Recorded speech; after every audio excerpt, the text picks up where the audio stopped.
hay-adda qayriga ee Mama Caasha Foundation ayaa cilbiyood ka hirgelisay tuulada Kongo oo qiyaastii 5 kiiloomitir u jirta magaalada Jowhar ee caasimadda dowlad goboleedka Hirshabelle waxaana ceelkani waqafatay Maryam Weydow oo u waqafatay nafteeda iyo waalidiinteeda oo mootan waxaana Ilaahay ay ka rajaynaysaa inuu uga dhigo sadaqa tujaariya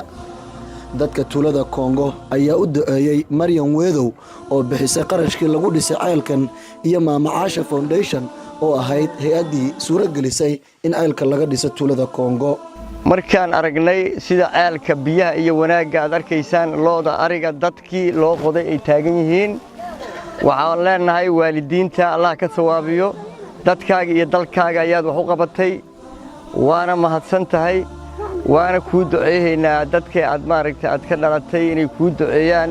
horena waa kugu duceeyeen haddana waa ku duceeyayaan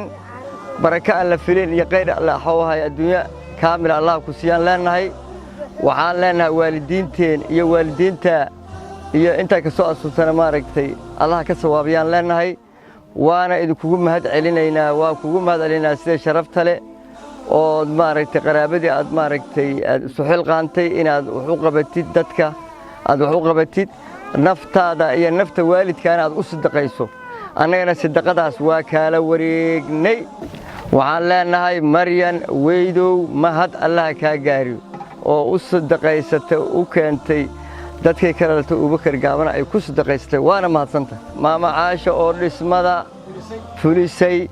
ayadana waalidkeeda Allah ka tawaabiyo waxay u qabatay dadkeeda iyo dalkeedaba waxaan u mahad celeynaa Mama Caasho oo dadaalaya soo aalkan dhismadan wanaagsan oo hadda kor taaganahay samaysay soona sadaqaysatay Maryam Weydow aad iyo aad ugu mahadinay kuna sadaqaysatay beeshi ay ka dhalatay oo hadana waan u mahad celeynaa haddana waxaan u baahanahay waa codsaynaa waxaan u baahanahay sidaan oo kale wax noogula dhiso in wax noogula qabto waxaana guriyaan naga duusan inay noo dhisaan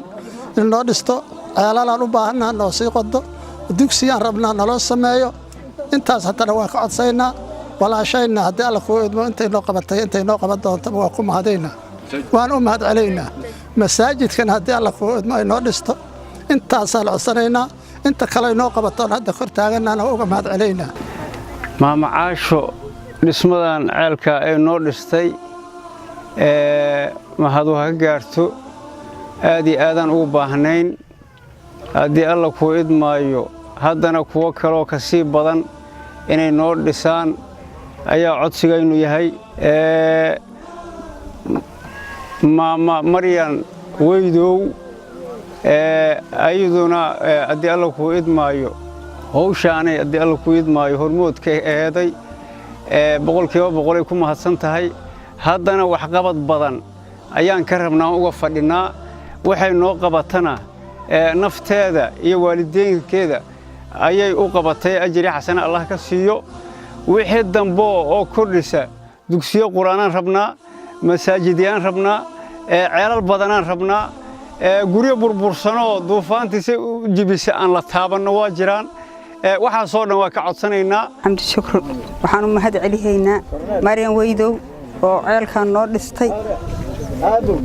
waa mahadsan tahay boqolkiiba boqol unukuna waa u mahad celinay waana u duceynay khayr Allah siiyo Mama Caasho oo dhismahan iyaduna ka shaqaysay waa mahadsan tahay nafteeda iyo waalidkeeda Allah cafiyo waana noo dadaashay khayr Allah siiyo noo qoday daryeelay noo siyaadisay wixii uu noo dhimanay waa noo dhameystiraysaa insha Allah hadii Ilaahay yiraaho boqolkiiba boqol ay mahadsan tahay khayr Allah siiyo waa kaas waalidkeena Allah ka sawaafiyo Mama Maryam Weydow oo ah hooyo Soomaaliyeed ayaa u waqafatay nafteeda iyo waalidiinteeda oo mootan ceelkan laga hirgeliyay tuulada Kongo oo qiyaastii 5 kiiloomitir u jirta Jowhar waxaana alla ka soo suura gelisay in ceelka laga qodo tuulada Kongo hay'adda Mama Caasha Foundation oo ah hay'ad qayriya oo caawisa agoonta iyo danyarta